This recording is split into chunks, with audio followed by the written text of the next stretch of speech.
திருவண்ணாமலையை அடுத்த ஆனாய் பிறந்தான் கிராமத்தில் நடைபெற்று வரும் தமிழ்நாடு உழவர் பேரியக்க மாநில மாநாட்டில் பாமக தலைவர் அன்புமணி ராமதாஸ் கலந்து கொண்டு உரையாற்றி வருகிறார். அதன் நேரலை காட்சிகளை தற்போது பார்க்கலாம். எத்தனை டன் கரும்பு வரும்? ஒரு ஏக்கர்னா 40 டன் வரும். 39 புள்ளி வரும். 40 டன்.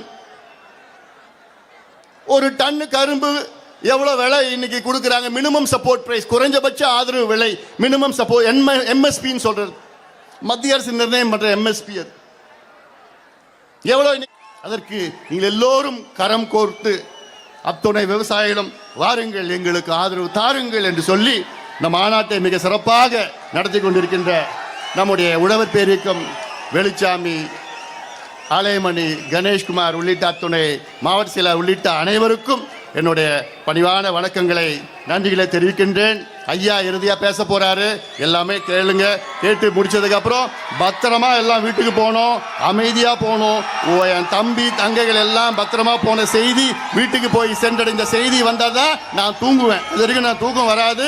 அதனால எல்லாமே அமைதியா பத்திரமா போங்க. இல்லை இப்போ எல்லாம் கிட்ட 4800 ரூபா 4900 ரூபாய் வரும். 5000 ரூபாய் ஒரு டன் கரும்பு கொடுங்க. இதை கொடுக்க முடியாத மத்திய மாநில அரசுக்கு இதற்கும் ஊக்கத்தொகை தமிழ்நாடு அரசு எவ்வளவு கொடுக்குறாங்க தெரியுமா? 107 ரூபாய். இவங்க வீட்ட காசாது, அரசாங்கம் காசு. என்ன பாவப்பட்ட மக்கள் விவசாயிகள், விவசாயிகள் கொடுக்காம என்ன கொடுக்க போறீங்க? யாருக்கு கொடுக்க போறீங்க? கடந்த 10 ஆண்டுகளே கிட்டத்தட்ட உரம் விலை ஏறி போயிடுச்சு. 10 ஆண்டுகளுக்கு முன்பு டிஏபி விலை 550 ரூபாய் இருந்தது. இன்னைக்கு 1550 ரூபாய். 2000 ரூபாய் கம்மி வாங்க முடியாது. காம்ப்ளெக்ஸ் விலை 520 ரூபாய் இருந்தது 10 ஆண்டுகளுக்கு முன்பு. இன்னைக்கு 1350 ரூபாய்.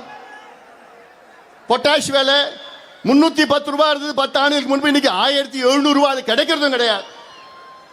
யூரியா பார்த்தீங்கன்னா அது ஒரு விலை நிர்ணயம் இருக்கு, 266 ரூபாய் தான். அப்பயும் ஒரு 250 ரூபாய், இப்போ 266 ரூபாய். அதுக்கு அதை ஏற்ற முடியல. இதெல்லாம் ஏன் சொல்றேன்னா, இதை விவசாயிகள் இதை வைத்து அவர்கள் வாழ முடியாத ஒரு சூழல். அதை பற்றி முதலமைச்சர் ஸ்டாலின் அவர்களுக்கோ சரி, அவர்கள் சுத்தி இருக்கின்ற அமைச்சர் பெருமக்களுக்கோ சரி, ஆட்சியாளருக்கு எந்த கவலையும் எந்த அக்கறையும் கிடையாது. இதுல வெயில் அதிகம், வறட்சி வந்துச்சுன்னா, மழை, வெள்ளம். இப்ப சமீபத்தில் வெள்ளம் வந்தது. வெள்ளம் வந்து எவ்வளவு கொடுத்தாங்க? நிவாரணம் எவ்வளவு கொடுத்தாங்க? ஒரு வீட்டுக்கு 2000 ரூபாய். அது வரல, அது திமுக காரங்களுக்கு போயிடுச்சு. சரி, 2000 ரூபாய் கொடுக்குறீங்களே, நான் கேட்கறது முதலமைச்சர் ஸ்டாலின் அவர்களே, சென்னையில வெள்ளம் வந்தது.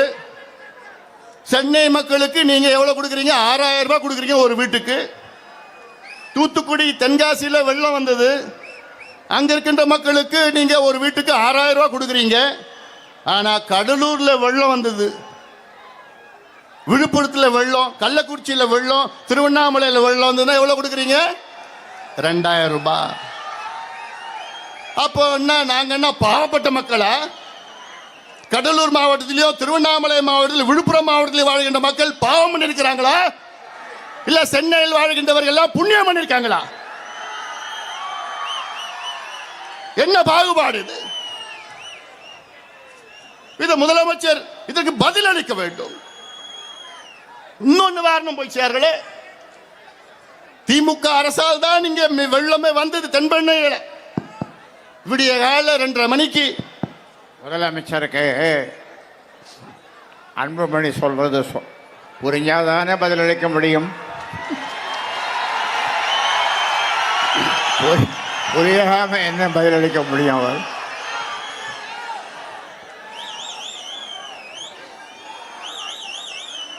சாத்தனூர் அணைய காலையில் 2:30 மணிக்கு எந்த அறிவிப்பும் இல்லை, டேம் திறந்து விட்டுட்டாங்க.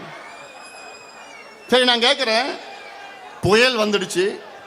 புயல் வருவதற்கு முன்பாக சாத்தனூர் அணை 118 அடி தண்ணி இருக்கு. மொத்தம் கொள்ளளவு 119 அடி. புயலுக்கு முன்பு 118 அடி வந்துடுச்சு.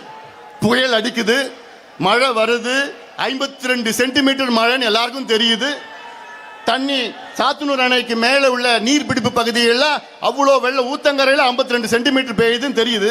அந்த தண்ணி ஒரு 3-4 மணி நேரத்தில் இங்கே வந்துடும் தெரியாதா? அது குடும்பமா தெரியாது. அதற்கு முன்பாகவே தண்ணியை திறந்து விட்டு இருந்ததுன்னா இன்னைக்கு 1,70,70,000 கனஅடி ஒரு வினாடிக்கு திடீரென்று திறந்த காரணத்தால் தான் இன்னைக்கு 19 பேர் இறந்திருக்கிறாங்க.